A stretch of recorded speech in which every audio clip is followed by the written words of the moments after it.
Hey guys, so in this video we're going to be going through the last phase, which is what do you do after the launch? So now you've got a bunch of people interested about your blog. What's the goal now? So the goal now is to create a character, right, which is you, and get people to kind of like that character. So we're going to be going through a couple of blogs that have done that pretty successfully, and it's happened kind of organically. It doesn't happen straight away. It happens over time. Some people find you, then you do something, you get popular from it, more people find you, and then you do something and even more people find you, and then you become even more popular. And it happens over time. You're not going to become an internet personality in 3 months. It doesn't happen. So this is Tim Ferriss. I've gone through his blog before. Pretty much everyone knows him in the entrepreneurship community. He's got 500,000 people that like him on Facebook. Um, so Tim Ferriss, he got famous off his blog, off his book, The 4 Hour Work Week, that you may or may not know of, and that kind of launched. The 4 Hour Work Week is really just to optimize your. It's just to kind of outsource the tasks that you don't really need to do, and optimize your free time, and really just to minimize the time you spend working. So that was the goal of his book, and that resonated with a lot of people. And then he kind of launched this blog off of that. So people kind of understood his personality and him from that book, and now they wanted to know more about him. And now there's this blog, and he goes around interviewing a bunch of different personalities and giving tips about productivity and that kind of stuff. And so he's become a personality from that. So the blog posts you'd probably get if you were to subscribe to his email list are interviews about successful entrepreneurs, different productivity tips, books that he recommends for entrepreneurship, all that kind of stuff, right?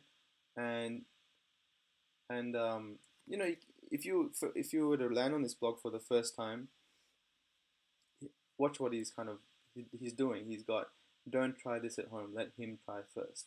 So straight away you get the impression that this guy is the kind of person that tries a bunch of weird things and posts about it, which is pretty interesting. And then you would scroll down and you can click the about button and learn about his biography, how he started, what he's done to get to that point, and you'd start to like his character. And he's got a bunch of YouTube videos. Like he's done interviews in person or just with audio with a bunch of different people. So you can watch him on popular interview videos on YouTube, and you'll start to like him, right? You start to follow him, and you start to read his books, etc. And he'll become a likable character. So that's what you want to do with your blog. Another person that's done that quite successfully is Pat Flynn. And Pat Flynn is pretty big in the blogging world.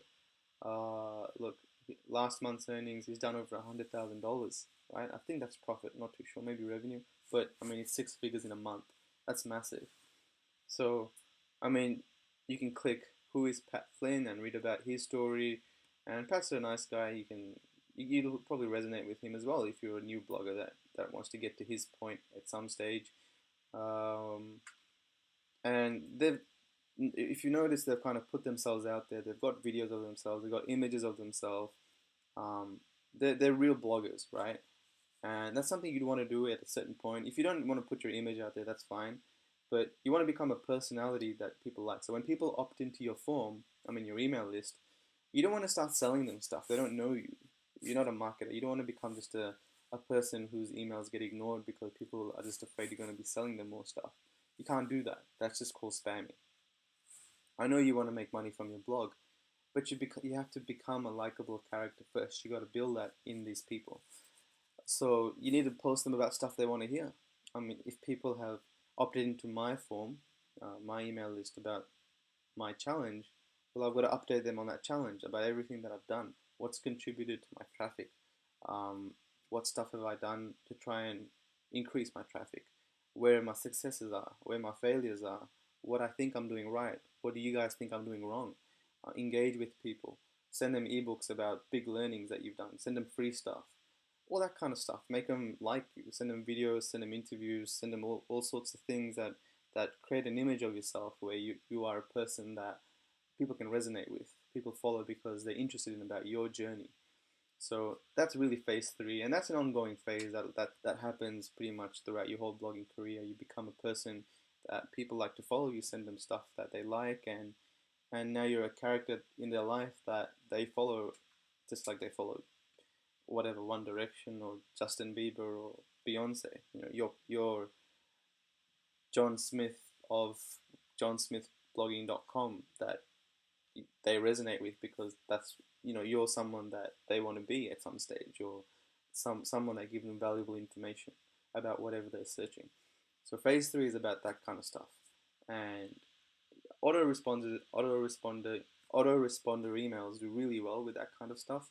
When someone emails, when someone opts into your email, you send them an ebook, and then you send them about 10-15 emails about going through your story, your journey, past failures, past successes, what you're doing now, tips, productivity stuff, and it sends them that automatically. So after about 10-15 emails, about a period of 3 to 4 weeks, they've kind of got to know you, they like your character, they like who you are, what you're doing, and now they're following you. So yeah, phase three is about that kind of stuff.